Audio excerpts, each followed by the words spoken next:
esta semana ha sido una semana especial donde cada día en especial ha sido una experiencia, un encuentro diferente con un Jesús distinto al que uno está acostumbrado a ver en la mayoría de los evangelios, ¿verdad?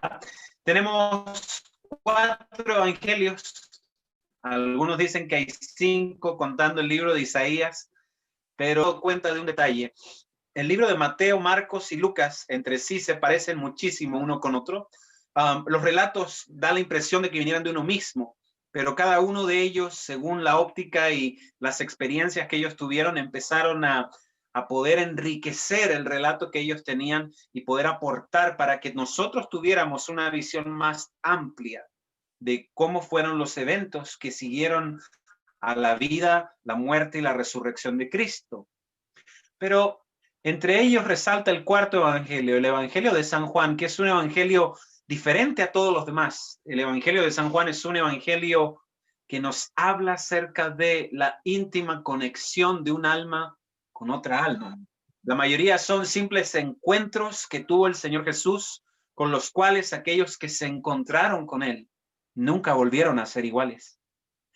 El día de hoy es también una historia que va relacionado en este mismo sentido.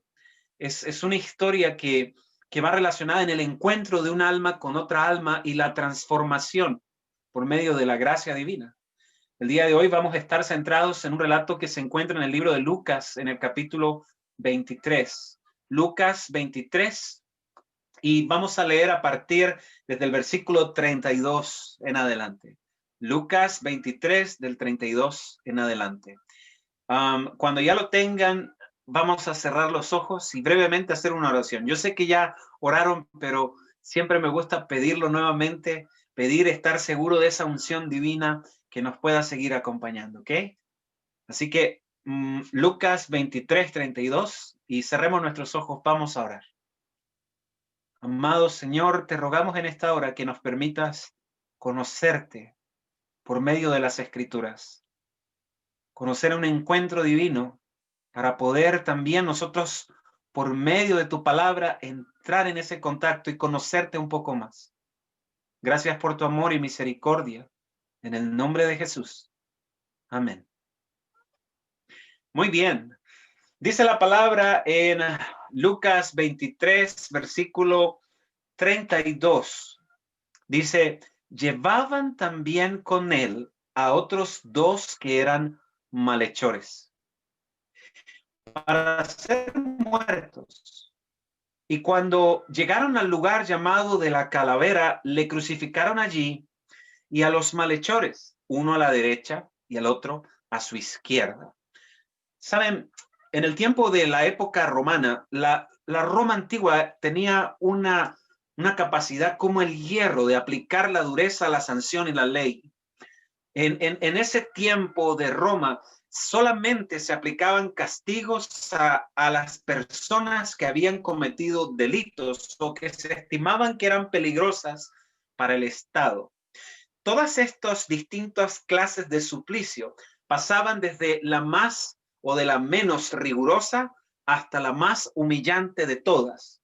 No sé si recuerdan que el apóstol Pablo, por ser un ciudadano romano, no fue expuesto a ninguna vergüenza, pero sin embargo fue decapitado de una forma honrosa. Pero las muertes fueron cambiando y cambiando hasta llegar al último eslabón, al último peldaño de la escalera hacia abajo. O sea, los que cometían los peores crímenes, los violadores, los asesinos, los ladrones, los que levantaban revueltas contra el imperio de Roma, todos ellos merecían el peor de todos los castigos. Ese castigo era la cruz. En este caso, cuando estamos leyendo nosotros en Lucas 23, 32, nos encontramos a Jesús en medio de los malhechores. En medio de los malhechores. ¿Por qué razón encontramos a Jesús aquí? ¿Por qué razón está allí? ¿Qué lo llevó hasta ese lugar? Es posible que para nosotros sea muy fácil de contestar, pero para la gente de la época, los que estaban viendo esa escena, para ellos tiene que haber sido bastante difícil, porque ven a este hombre que es llevado tenía mucha fama, y lo llevan y lo colocan, lo crucifican. ¿Y por qué está allí? Cada persona que estaba en una cruz no estaba en una cruz por ser inocente. Cada persona que colgaba de un madero no estaba allí simplemente porque a alguien se le ocurrió. Algo tiene que haber hecho para estar en el madero. Y no solamente él, si se dan cuenta, inmediatamente Lucas nos enseña por qué estaban sus compañeros allí. Porque dice que eran malhechores para ser muertos. Y luego vuelve a decir en el 33 abajo, los malhechores que fueron colocados uno a la izquierda y el otro a la derecha. Bien, o sea, se identifica a que los que estaban crucificados con Jesús eran malhechores. Literalmente dice malhechores, criminales, gente que hace la maldad, gente mala. Bien, en el día de hoy yo creo que cada uno de nosotros entiende quiénes son los que van a la pena de muerte. En las noticias, ¿verdad? Se espacían en comentar estos crímenes terribles con alevosía que dejan impactada nuestra sociedad, y siempre los que requieren las peores condenas son los que han hecho los peores castigos, los peores delitos, los peores crímenes en nuestra sociedad. En este caso, nosotros vemos a un Jesús que es considerado tal como para pasar la peor humillación de todas las humillaciones, la muerte más horrible y la más aborrecida dentro de todas las muertes, la crucifixión. Para que fuera un castigo terrible, acostumbraban a azotar a la gente, inclusive los desnudaban de sus ropas. Y entonces los colgaban para que la humillación fuera total, mayor. No solamente el dolor agónico de la cruz, sino también el dolor psicológico de estar muriendo poco a poco, respirar terriblemente mal, de estar completamente con los músculos, cada músculo de su cuerpo fatigado. Y además de eso, en un espectáculo público delante de mucha gente. Es una escena terrible a la que nos lleva la Biblia en este momento. Nos coloca en el monte de la calavera, colocando a nuestro Señor en medio de dos malhechores que merecían estar allí. Bien, si queremos entender un poquito más profundo qué es lo que estaba sucediendo en ese lugar, les invito a que vamos al Salmo 22. Es un salmo muy interesante. Fíjense que es impactante leer las escenas al final de la vida de Jesús, en el momento de la crucifixión. Es impactante verlo a través de los ojos de Lucas, de Marcos, de todos ellos, incluso de Juan. Pero ninguno de esos relatos logra hacer lo que hace el Salmo 22, porque todos esos relatos están relatados en tercera persona. Todos cuentan la historia de un Jesús crucificado como si lo estuvieran viendo desde afuera. Pero el Salmo 22 tiene una propiedad única. Es capaz de trasladarte a la mente de Cristo cuando Él estaba siendo crucificado. Fíjense, el Salmo 22, cuando tú lo comienzas a leer, dice, Dios mío, ¿por qué me has desamparado? Esas palabras en hebreo se dicen Elí, Elí, lama sabactani. Es una pregunta, ¿por qué me has desamparado? ¿Se recuerdan de haber oído esa frase en alguna ocasión? Precisamente estamos yéndonos hacia la escena impactante de la crucifixión. Y ahí tenemos a un Cristo que pregunta, ¿por qué me has abandonado? Y cuando él dijo Elí, Elí, algunos decían, ¿será que está llamando al profeta Elías? ¿Será que se ha acordado de alguno de los profetas? Y la gente estaba un poco confusa. Pero el Señor Jesús no estaba haciendo nada más que cumplir la palabra de Dios que estaba escrita acerca de él. En el Salmo 22, verso 1 dice, ¿por qué estás tan lejos de mi salvación y de las palabras de mi clamor? Dios mío, clamo de día y no me respondes, y de noche y no hay para mí reposo. Pero tú eres santo, tú que habitas entre las alabanzas de Israel, en ti esperaron nuestros padres. Esperaron y tú los libraste. Clamaron a ti y fueron librados. Confiaron en ti y no fueron avergonzados. Pero yo soy gusano y no hombre. Soy la vergüenza de los hombres y despreciado del pueblo. Todos los que me ven me escarnecen, estiran la boca, menean la cabeza y decían, se encomendó a Jehová, que Jehová le libre, que le salve si en él se complacía. Yo no sé si ustedes logran dimensionar cuánto sentimiento profundo estaba sintiendo el Señor cuando él esboza estas palabras en medio de sus pensamientos, que por medio de el profeta David, aquí estaba ejerciendo su rol de profeta, fueron colocadas en esta palabra que estás leyendo. Quiero que tomen en cuenta lo siguiente: David no vivió en los días de Jesús, a pesar de que a Jesús le decían el hijo de David. David vivió 1000 años antes de Jesús. Y todas estas palabras que tú estás leyendo, lo que Jesús estaba sintiendo en la cruz, fue escrito 1000 años antes de que él siquiera naciera. Lo que estás viendo es la visión de Dios profética en la mente del profeta David. Y en este contexto, cuando tú la estás viendo, tú empiezas a analizar básicamente, mira el versículo 4 y el versículo 5. El Señor Jesús le está diciendo a Dios, Señor, todos los hombres de Dios que existieron antes de mí en la palabra de Dios, cuando estuvieron en problemas, acudieron a ti y tú les respondiste y tú les diste palabra, tú les diste consuelo y les diste liberación. Pero a mí, versículo 6, yo soy gusano, no soy hombre. Tú has librado a todos, pero a mí no me has librado. El Señor da la impresión que estuviera quejándose contra Dios.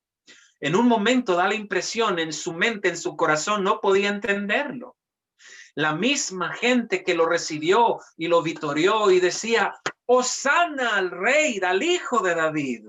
Bendito el que viene en el nombre del Señor. Esos mismos que tomaban las hojitas de palma y las agitaban, los mismos que colocaban tapices a sus pies. Luego le dijeron, crucifícale, crucifícale a Pilatos. Y ahora al pie de la cruz se describe de esta manera. Versículo 7. Todos los que me ven me escarnecen, se burlan de mí. Todos se ríen de mí. Y luego dice, soy la vergüenza de los hombres, soy el despreciado del pueblo. Todos los que me ven, lo que él veía desde la cruz hacia abajo, era un montón de gente que simplemente le despreciaba, lo odiaba, y dice que estiraban la boca, hacían muecas. Se burlaban del, ¿saben? El deseado de toda la gente, los más religiosos fariseos, esos que siempre se veían en la sinagoga ahí, bien elevados y teológicos ahí, ¿verdad? Bien encumbrados, con sus vestimentas hermosas, los más espirituales dentro de todos los fariseos. Elena de White dice, sacaban la lengua. Yo ni siquiera sabía que eso de sacar la lengua existía en aquellos días. Pero el deseado de toda la gente lo dice, le sacaban la lengua a Jesús. Yo me espero eso de una pelea de niños de 10 años, pero de fariseos y hombres de Dios espirituales a cargo de la espiritualidad del pueblo. ¿Cómo se rebajó toda la espiritualidad del pueblo? Parecían animales, estaban siendo cegados por un poder satánico. Era todo negro en ese día para Jesús. Todo negro. Básicamente el Señor dice eso. Incluso en el versículo 8 dice, y si se encomendó a Jehová, esta es la gente que estaba alrededor de Jesús y hablaba, si se encomendó a Jehová, que le libre él y le salve si es que en él se complacía. Miren esto es asombroso. Dice la palabra de Dios que cuando Jesús fue bautizado por Juan el Bautista, descendió sobre él el Espíritu Santo en forma de paloma. Y luego de que descendió el Espíritu, se oyó una voz divina que decía: este es mi Hijo amado, en el cual yo tengo complacencia, en el que me complazco, en el que me agrada. Cuando ustedes avanzan en la palabra y se encuentran en San Juan capítulo 10, se van a encontrar otra fiesta solemne a la que acudió Jesús, y llegaron los griegos. Y cuando llegan los griegos delante de él, nuevamente se escucha una voz que para muchos fue como un trueno, para otros fue un ruido ensordecedor, pero para los que tenían oídos para oír, escucharon la voz que decía: este es mi Hijo amado, en el cual tengo complacencia. En el monte de la transfiguración, cuando Jesús se mostró delante de Elías y Moisés y delante de 3 de sus discípulos, nuevamente se escucha la misma voz: este es mi Hijo amado, en el cual tengo complacencia. Y cuando tú lees el Salmo 22, versículo 8, dice: que le libre Dios si es que en él se complacía. Las palabras que venían de lo alto se habían esparcido entre los pueblos, y el pueblo que estaba al pie de la cruz se burlaba de las palabras que escucharon de Dios. Y si tal vez es posible que cuando tú lees el Salmo 22 no quedes conforme de lo que estás oyendo, es el pensamiento de Jesús. Por esa razón quiero llevarte al versículo 16. Vamos a saltar varios versículos y seguimos al Salmo 22, verso 16, y dice de la siguiente forma: porque perros me han rodeado, me ha cercado una cuadrilla de malignos. Y pongan mucha atención: perforaron mis manos y mis pies. Esto está escrito 1000 años antes de Cristo. 1000 años antes de Cristo. David no murió con sus manos perforadas. ¿De quién estaba hablando David? Cuando seguimos leyendo y vamos a darnos cuenta de otras cosas. Porque dice: puedo contar todos mis huesos mientras ellos me miran y me observan. Versículo 18. Repartieron entre sí mis vestidos y sobre mi ropa echaron suertes. ¿Se dan cuenta de quién está hablando? Es clara la palabra de Dios en identificar este momento como la mente del Señor Jesucristo mientras estaba en el proceso de la crucifixión. Ahora miren, en medio de toda su angustia, en medio de todo su dolor, justo después de preguntar Elí, Elí, lama sabactani, el Señor toma el escudo de la fe. Y entonces dice en el verso 19: mas tú, Jehová, no te alejes. Fortaleza mía, ven corriendo, apresúrate a socorrerme. Líbrame de la espada mi alma y del poder del perro mi vida. Sálvame de la boca del león y líbrame de los cuernos de los búfalos. Volvamos a Lucas capítulo 23, al mismo lugar donde nosotros iniciamos esta meditación, este sermón. Lucas 23. Y ahora yo creo que podemos entender con mayor claridad lo que está sucediendo aquí. Tenemos al Hijo de Dios en su peor momento, en el momento más trágico de la vida. Incluso, no sé si recuerdan Getsemaní, él trató de evitar este momento, porque le dice al Padre: Padre, si es posible, pasa de mí esta copa, mas no sea como yo quiero, sino como tú. Bien. Miren lo que dice en el verso 34. En medio de toda esa algarabía, los insultos, las muecas y cada cosa que él vio en esa tarde, dice: Jesús decía: Padre, perdónalos, porque no saben lo que hacen. Y repartieron entre sí sus vestidos, echando suertes. ¿Dónde hemos leído eso antes? Y luego dice: y el pueblo estaba mirando, y aún los gobernantes se burlaban de él, diciendo: si salvó a otros, que se salve a sí mismo, si este es el escogido de Dios.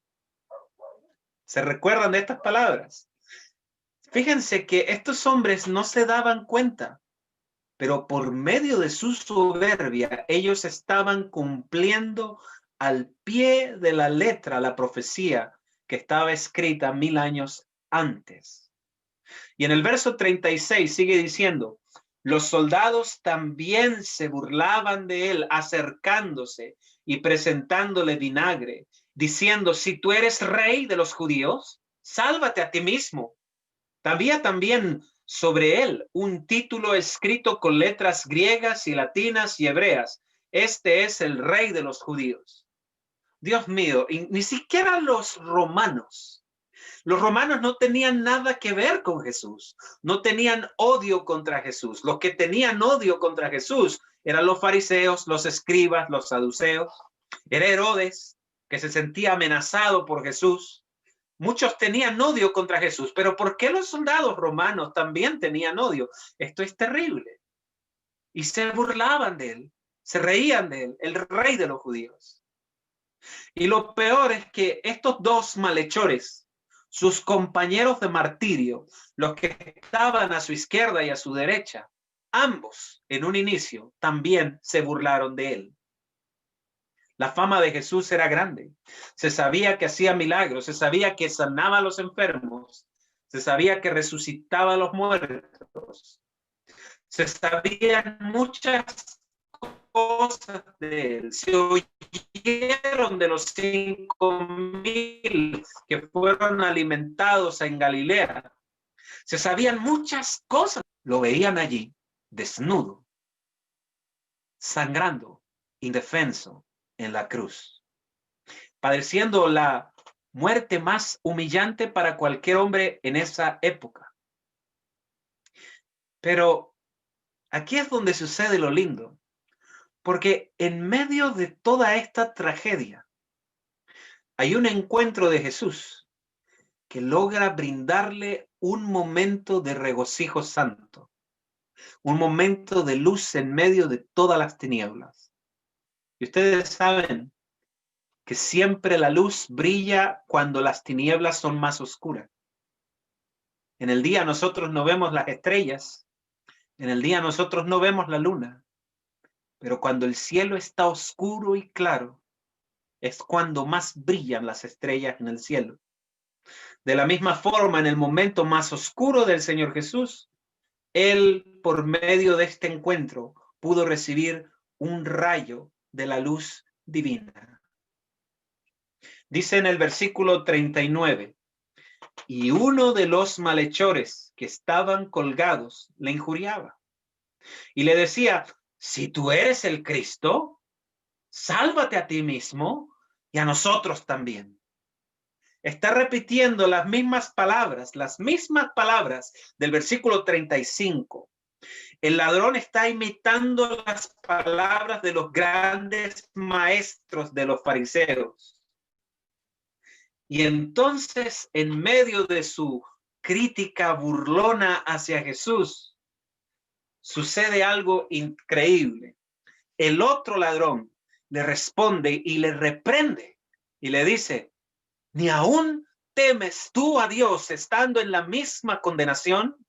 Nosotros, a la verdad, justamente padecemos porque recibimos lo que merecieron nuestros hechos.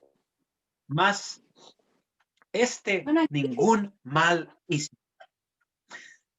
No ha hecho ningún mal. Bien, esto es impactante porque en un principio ambos ladrones estaban burlándose de Jesús también. Pero en un momento, en un proceso, en algún momento en que los tres estaban colgados del madero, hay uno de ellos que empezó atentamente a mirar a Jesucristo. Lo miraba y empezaba a entender un poco acerca de quién era y quién era de dónde venía la magnificencia que él tenía. ¿Qué otra persona en medio de ese lugar podía perdonar a todos los que estaban allí?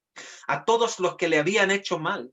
¿Quién podría orar por ellos, interceder por ellos ante Dios, pidiendo, Padre, perdónalos porque no saben lo que hacen? Es más, yo les puedo decir, leyendo un poquito en El deseado de toda la gente, es un libro maravilloso, se aclara un poco la escena cuando se nos describe que la vida de este muchacho había sido una vida de un joven indeciso, el cual en un momento creyó en Jesús y estaba creyendo y aceptando su palabra. Quería transformar su vida, quería renovar su alma, quería acercarse a él, escuchar sus enseñanzas. Pero la palabra dice que cuando escuchó a los maestros de Israel que decían, este es un charlatán, este tipo no es el Mesías. Cuando escuchó que ellos eran incrédulos, su alma también se volvió incrédula y se apartó de Jesús y se apartó de Jesús hasta que cayó entonces en la delincuencia. Cayó entre medio de grupos sediciosos que existían en ese tiempo y que cometían atrocidades, asesinatos y todo eso. Él estaba en la cruz porque se lo merecía. No fue una víctima este joven. Cada uno de nosotros escoge su camino y él escogió el suyo. Estaba en la cruz porque él escogió el camino del mal y estaba allí pagando por sus culpas. Pero cuando estuvo ahí colgado del madero, miraba a Jesús y él decía en su corazón, ¿es este el mismo que levantaba a los leprosos? ¿Es este el mismo que hacía bienes en esta tierra? Y ni aún aquí en la cruz maldice a nadie, solamente bendice. Por un momento miró a Jesús, vio su porte real, vio su trato con la gente. Recuerden que Jesús no estuvo allí colgado en el madero instantáneamente y murió. Este hombre tiene que haber visto ese diálogo entre Jesús, María y Juan, cuando le dice, madre, he aquí tu hijo, hijo, he aquí tu madre. Tiene que haber visto la misericordia y la gracia de Jesús, alterocéntrica, preocupándose de todo mundo, a pesar de que él era el que estaba padeciendo. El Salvador reveló su misericordia. Y entonces este hombre, en el umbral mismo de la muerte, lo reconoció. Y entonces se sintió culpable y dijo, yo merezco estar aquí, pero él no ha hecho nada digno para estar aquí colgado en el madero. No hay nada digno que él haya hecho para esto. Él solamente ha hecho bienes. Él es una persona buena y reprende a su compañero y entonces le dice, ¿tú no tienes miedo de Dios aún en el umbral de la muerte? Dice un dicho popular que cuando los hombres se acercan a la muerte, los ateos conocen a Dios y los creyentes pierden la fe. Es muy cierto que las personas que se enfrentan a la muerte en algún momento sufren una experiencia cruda y en este momento ambos están experimentando esa sensación. Ambos ladrones están experimentando esa sensación. Están a un paso de morir. Y entonces este logró entender que Jesús era el Hijo de Dios. Y entonces le dice al otro, tú no temes. Estás a punto de encontrarte, ¿verdad?, en la muerte y serás juzgado por Dios. Y aún así no temes. Una sensación se apoderó de él. Él tuvo una sensación de indignidad. Dice la palabra de Dios en San Juan capítulo 16 que el Espíritu Santo nos convence de tres cosas: de justicia, de pecado y de juicio. Él comprendió que algún día sus actos iban a ser juzgados por Dios. Todo ese sentimiento y la emoción con una máxima necesidad. El ladrón dice las siguientes palabras. Acompáñenme a leerlo, por favor, en sus Biblias. Dice en el verso 41, nosotros a la verdad justamente padecemos, porque recibimos lo que merecieron nuestros hechos, mas ningún mal hizo. Y Jesús dijo, acuérdate de mí cuando vengas en tu reino. Yo estoy leyendo de la Reina Valera 60, ¿no? Estoy seguro que en las Biblias de ustedes, en muchas de las Biblias de ustedes, dice tal cual, que entonces le dijo a Jesús, acuérdate de mí cuando vengas en tu reino. Bien, saben, yo sé que muchos de ustedes están leyendo tal cual la frase, pero hay un problema. En nuestras Biblias hay una palabra que falta. Se encuentra en el idioma original, pero no está en nuestro idioma. Por lo menos en la Reina Valera 60 no. En otras versiones como la Reina Valera Gómez o la Reina Valera 95, la 2000 aparece. En algunas versiones católicas también aparece, pero aquí no aparece. Pero en el griego sí está. El ladrón lo dijo, pero aquí no aparece. Porque antes de decir, acuérdate de mí cuando vengas en tu reino, el ladrón dice, Kyrios, que significa Señor. Y la palabra Señor en la Biblia significa, tú eres mi amo, tú eres Dios, tú eres el maestro, tú eres el que manda. Tú eres el Salvador del mundo. Yo te reconozco como el Señor. El deseado de toda la gente hace hincapié en esto porque es algo importantísimo.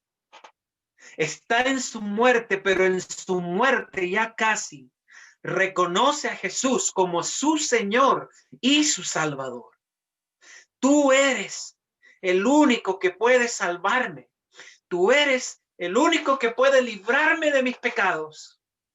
Y esto es asombrosísimo, porque el ladrón está de manos extendidas y clavadas, y de pies clavados. ¿Bien? Yo no sé ustedes, pero cuando yo me portaba mal en mi casa, yo acostumbraba a llegar con la cabeza gacha, y si mi mamá ya sabía que había hecho lo malo, yo le decía, mamita, ¿te ayudo a poner la mesa? Mamita, ¿te ayudo a ordenar aquí o necesitas que te ayude en algo? Saben, la naturaleza del ser humano siempre trata de portarse bien cuando se ha portado mal, para caer en gracia a alguien. Los fariseos acostumbraban a hacer el bien para poder acercarse a Dios. Bien, de ahí aparece la parábola, ¿verdad?, de Lucas 18, donde dice el fariseo y el publicano. Y el publicano no tenía nada que ofrecer, le pedía a Dios y le decía, sé propicio a mí que soy un pecador. Pero el fariseo sí tenía mucho que ofrecerle a Dios. Ayuno 2 veces por semana, doy diezmos de todo lo que tengo y no soy como ese pecador que está allá. Yo soy bueno, yo soy bueno, yo soy bueno, yo soy bueno. En este caso, el ladrón no podía presentar ni una sola obra buena. Solamente se presentó pecador, reconociendo que merecía estar allí en la muerte, pero clamó por misericordia. Por favor, acuérdate de mí cuando estés en tu reino. Reconozco que tú eres Dios, que tienes el poder de salvarme. Reconozco que tú eres el Salvador del mundo. Reconozco que tú eres el Señor.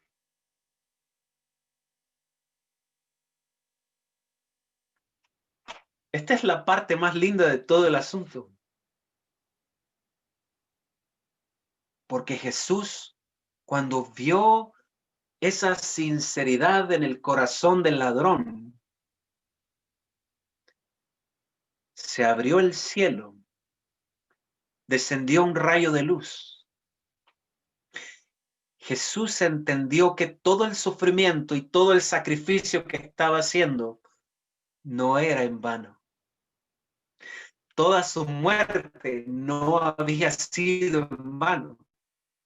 Toda la vergüenza no había sido en vano. aunque hubiera sido por una sola alma, el Señor habría venido.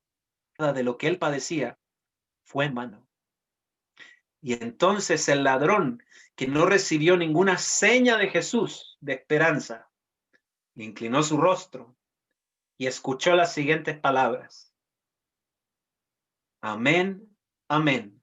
De cierto te digo hoy, que estarás conmigo en el paraíso.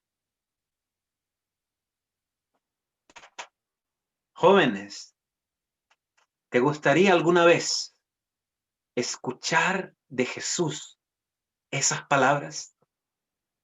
De que si en algún día nos encuentra la muerte, por A, por B o por C, tengas la certeza de que estarás con Jesús en el paraíso en el día de la gloria.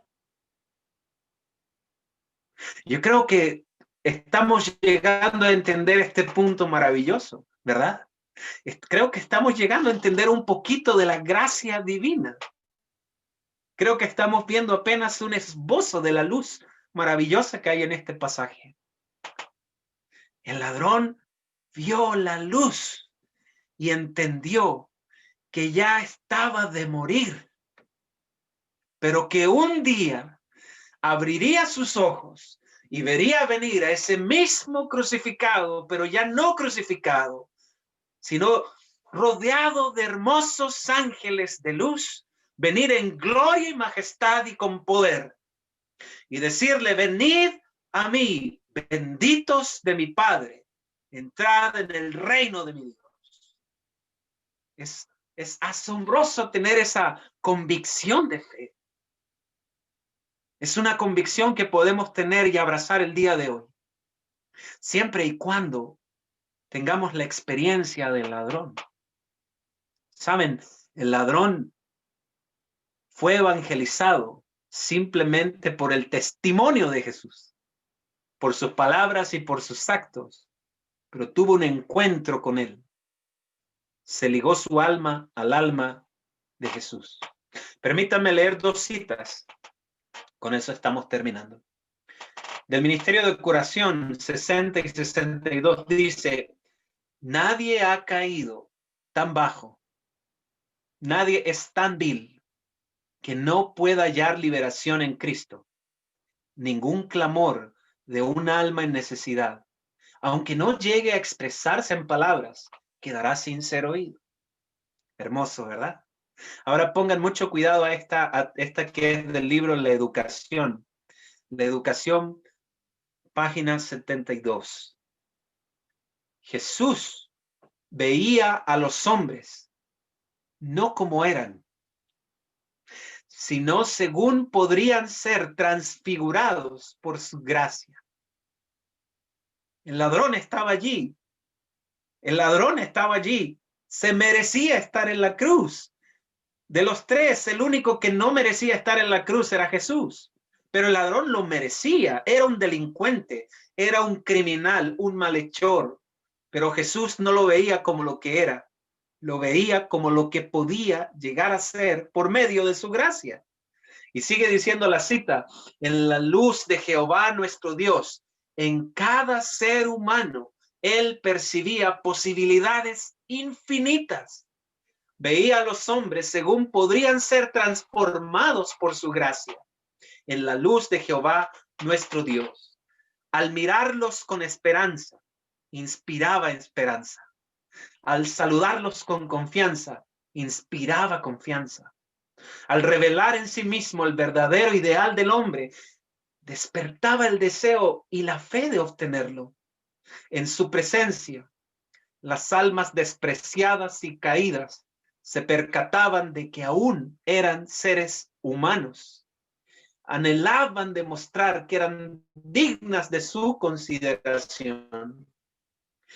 En más de un corazón que parecía muerto a todas las cosas santas, se despertaron nuevos impulsos, con la posibilidad de una nueva vida. El encuentro de 2 almas Y esto es lo más lindo, porque Jesús recibió esperanza por medio del ladrón, y el ladrón por medio de Jesús recibió la vida eterna. Qué hermoso encuentro, ¿verdad? Un encuentro de vida para vida, de gloria para gloria. Queridos jóvenes, me pidieron que cantara un poquito, pero yo no sé a estas alturas si ya tendrán ganas de escuchar algo, porque yo sé que me tomé el tiempo. Y yo no sé, hay algunas iglesias en que están acostumbrados a 15 minutos de temática y otras que están acostumbrados a 30. Yo no sé a cómo los tienen acostumbrados o mal acostumbrados a ustedes. Bueno, Jonathan, pero yo sé que me tomé el tiempo. Adelante. Por favor, adelante. No pare. Ok. Bueno, vamos entonces a cantar un par de alabanzas y bueno, estaba pensando y quise escogerlas de acuerdo a la temática que estamos hablando y pues hay una específicamente que habla de esto mismo, ¿no? La cita dice: nadie ha caído tan bajo y nadie es tan vil que no pueda hallar liberación en Cristo. Entonces, yo quisiera cantarles en esta hora una canción que se llama El Hijo del Hombre. Yo creo que tal vez de alguno de ustedes la conoce, pero quiero cantarla con mucho cariño para gloria de Dios.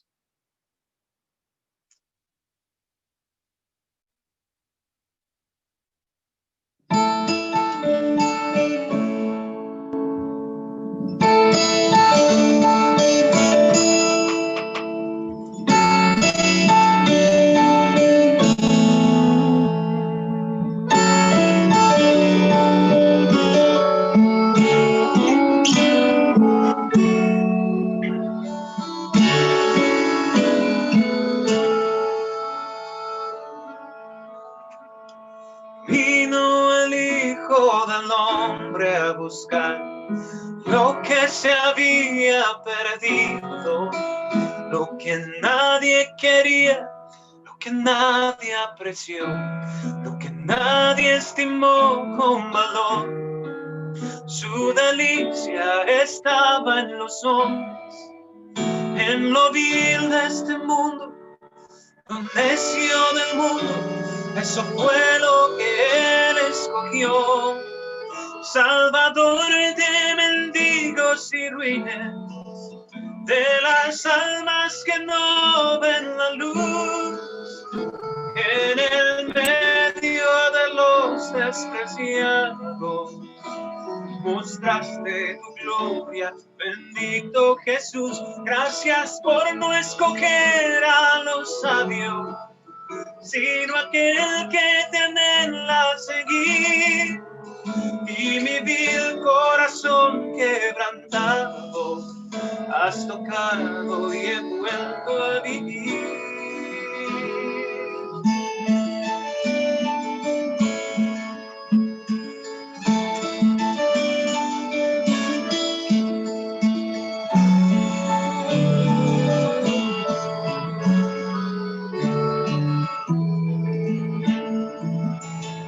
Ahí estaba él, lavando los pies del pescador más indigno, uniendo sus manos, calmando el dolor, creando la imagen de Dios. Su delicia estaba en los hombres, en lo vil de este mundo, lo necio del mundo. Eso fue lo que él escogió. Salvador de mendigos y ruines, de las almas que no ven la luz, en el medio de los despreciados, mostraste tu gloria, bendito Jesús. Gracias por no escoger a los sabios, sino aquel que te anhela seguir. Y mi vil corazón quebrantado has tocado y he vuelto a vivir. Con lo necio humillaste a los sabios, con lo vil demostraste el poder. con lo débil venciste a los fuertes y a lo que es con lo que no es.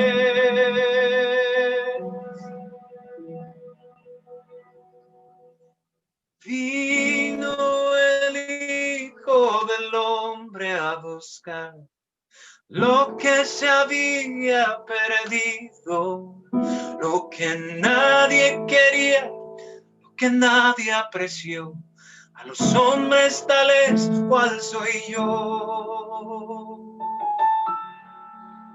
Amén.